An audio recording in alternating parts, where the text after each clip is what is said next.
What's up guys, welcome back to my channel. So pag-uusapan natin ang mga balita sa boxing. Undisputed super bantamweight champion Naoya Inoue versus Sam Goodman. Postpone ng laban sa December 24. Nagkaroon kasi ng injury si Sam Goodman sa kanyang huling sparring kaya napilitan ng kampo ni Sam Goodman na i-postpone ang laban kay Inoue sa December 24. So antayin na lang natin ang official announcement ng kampo ni Naoya Inoue kung hahanapan na lang ng kalaban si Inoue o i-reschedule na lang ang laban nila ni Sam Goodman o posibleng si WBA mandatory challenger Murodjon Akhmadaliev ang papalit kay Goodman. Kaya antayin na lang natin ang official announcement na manggagaling sa kampo ni Naoya Inoue.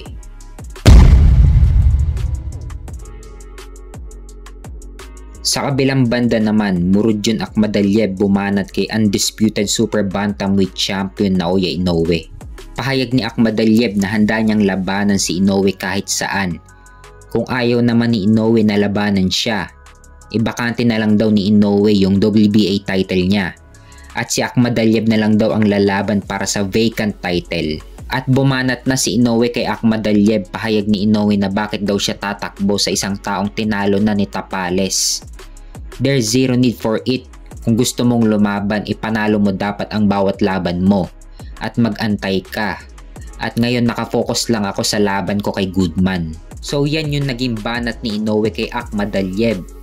Kung matatandaan, dati nang hawak ni Akhmadaliev ang WBA bago pa ito naagaw ni Marlon Tapales. So ang pinopoint dito ni Inoue ay wala nang saysay kung lalabanan pa niya si Akhmadaliev.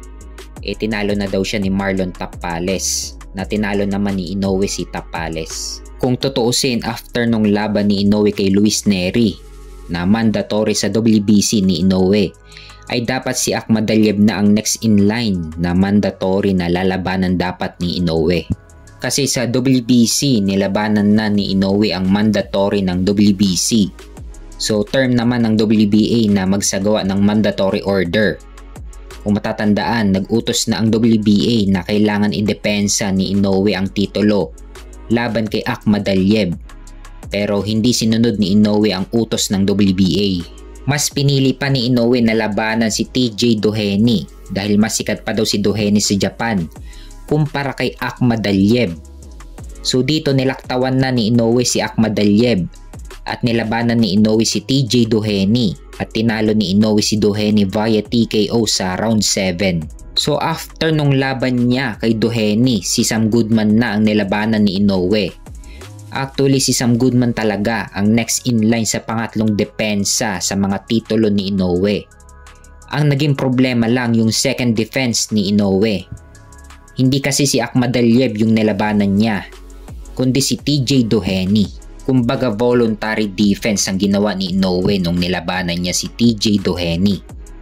Ngayon nung naikasa ang laban niya kay Sam Goodman, 2 beses nilaktawan na naman ni Inoue si Akhmadaliev sa mandatory order. Mandatory kasi si Sam Goodman sa WBO at IBF. So obligasyon talaga ni Inoue na labanan si Sam Goodman.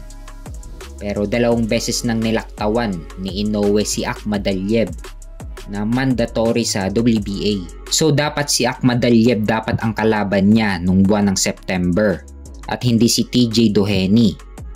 Ngayon walang problema sa WBO at IBF dahil mandatory naman nila si Sam Goodman.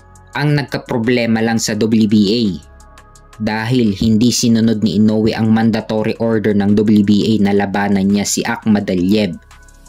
So saan kaya aabot ang issue sa pagitan nila Naoya Inoue at Murodjon Akhmadaliev? Kaya abangan na lang natin kung pagbibigyan pa ni Inoue si Akhmadaliev na makalaban siya.